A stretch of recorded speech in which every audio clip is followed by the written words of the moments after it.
Oke, kita akan masuk pada bagian yang ketiga. Masih ada 2 bagian lagi karena pembelajaran stroke ini sampai 5 bagian, karena memang materinya cukup sangat amat banyak dan kasus ini sangat menarik dan kasusnya juga sangat amat banyak ya. Jadi kita akan masuk pada bagian yang ketiga. Kita akan bahas lebih banyak mengenai stroke ya, stroke iskemik dan juga stroke hemoragik dan gimana pemberian terapi yang tepat. Yang pertama, stroke iskemik. Ya, kita tahu sendiri stroke iskemik ini merupakan stroke sumbatan di pembuluh darah yang ada di otak ya. Oke, stroke iskemik ini ada 4 tahapan. Yang pertama, TIA ya. TIA ini merupakan transient ischemic attack yang merupakan gejala neurologis yang timbul akibat gangguan peredaran darah yang ada di otak, bisa karena emboli atau trombus, yang gejalanya dapat hilang kurang dari 24 jam ya.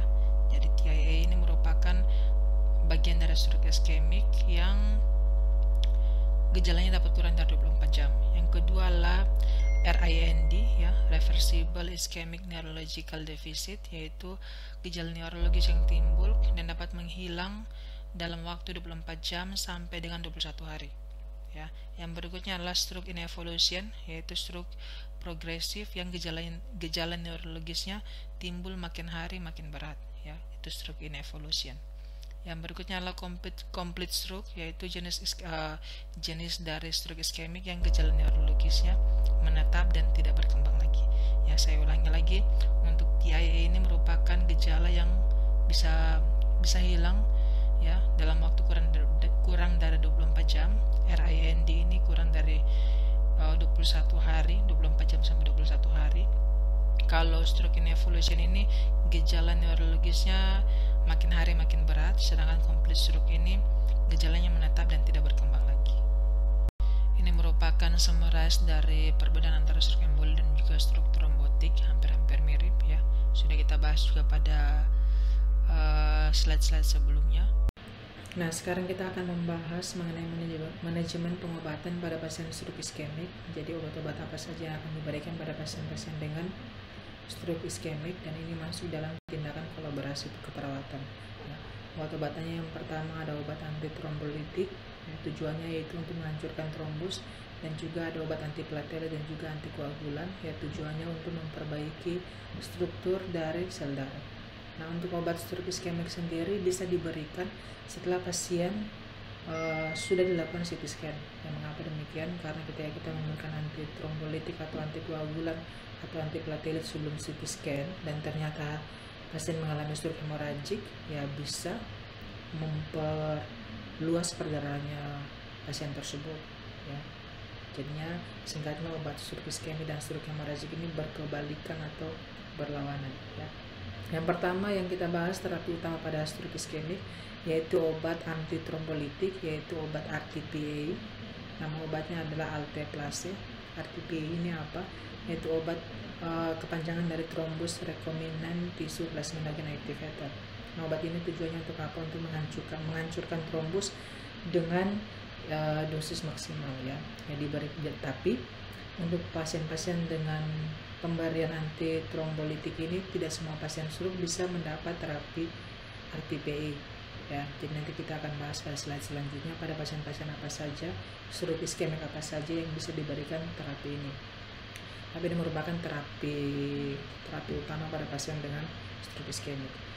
Dan pemberian terapi RTPA ini diberikan setelah pasien dilakukan pemeriksaan, tentunya CT scan dengan kontras ya, atau MRI ya.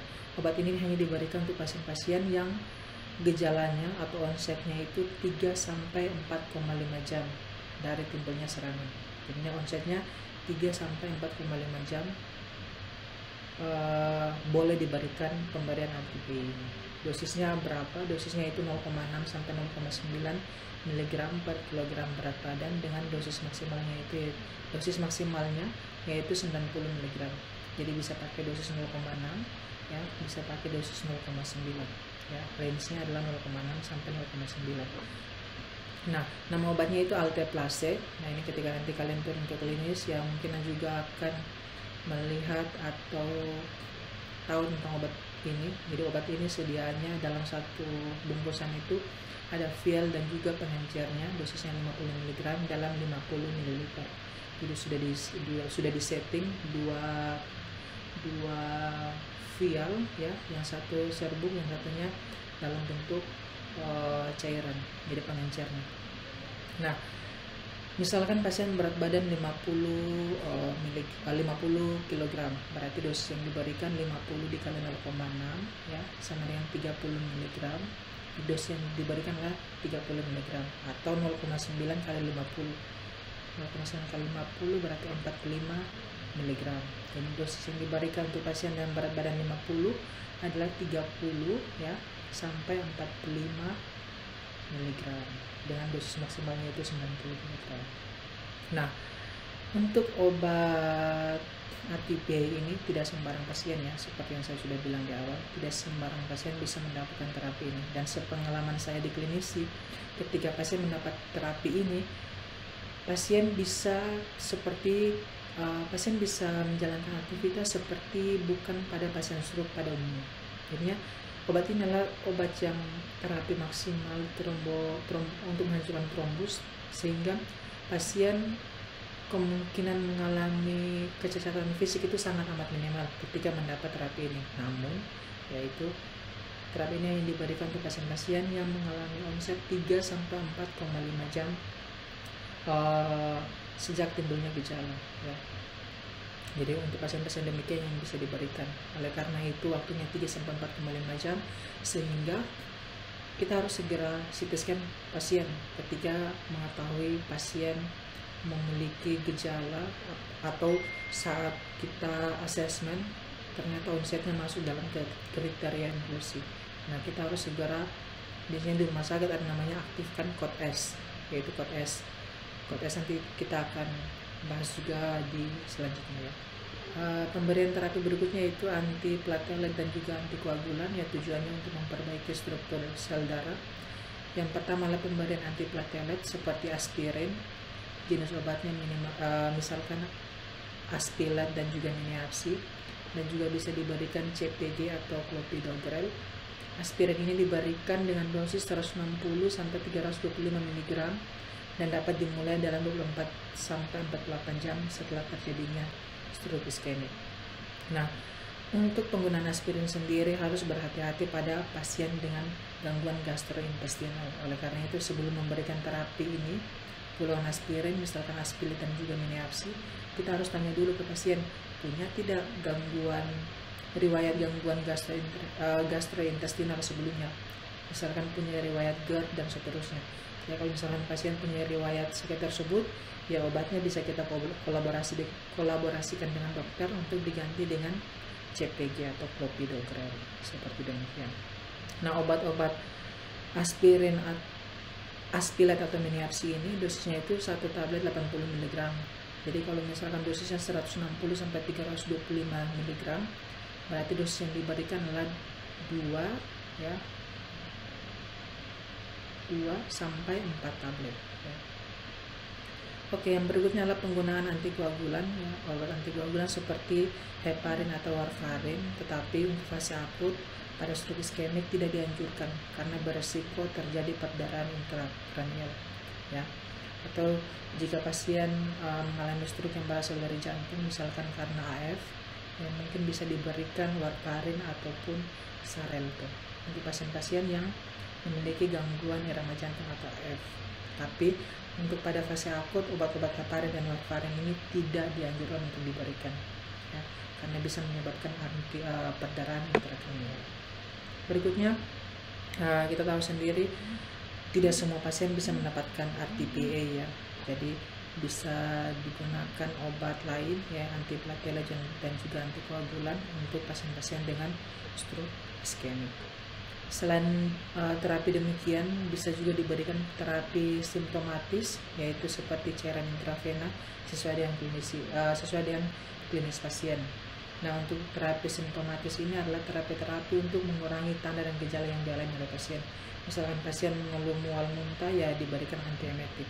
Ya, pasien mengeluh demam dan nyeri kepala, ya bisa diberikan antipiretik. Kalau enggak obat analgetik ya. Jadi sesuai dengan apa yang diperlukan oleh pasien. Itu namanya terapi simptomatis.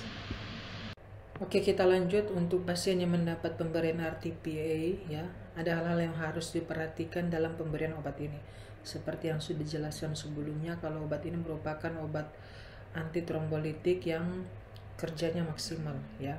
Jadi sebelum diberikan terapi ini dipastikan pasien sudah CT scan atau MRI ya, tujuannya untuk menyingkirkan adanya stroke hemorragik ya. Karena saya sudah bilang di awal juga, sudah kita diskusikan kalau pemberian obat ini ya, efek sampingnya akan mengakibatkan perdarahan intrakranial ya. Jadi kriteria inklusinya atau kira-kira pasien apa saja yang bisa mendapat terapi ini. Yang pertama, pasien terdiagnosis stroke iskemik. Dengan apa? Dengan dilakukan CT scan atau MRI. Ya, CT scan non kontras kepala. Selanjutnya adalah terapi ini bisa diberikan dalam waktu 3-4,5 jam setelah onset gejala timbul ya. Yang berikutnya adalah usia pasien harus lebih dari sama dengan 18 tahun atau pada orang dewasa.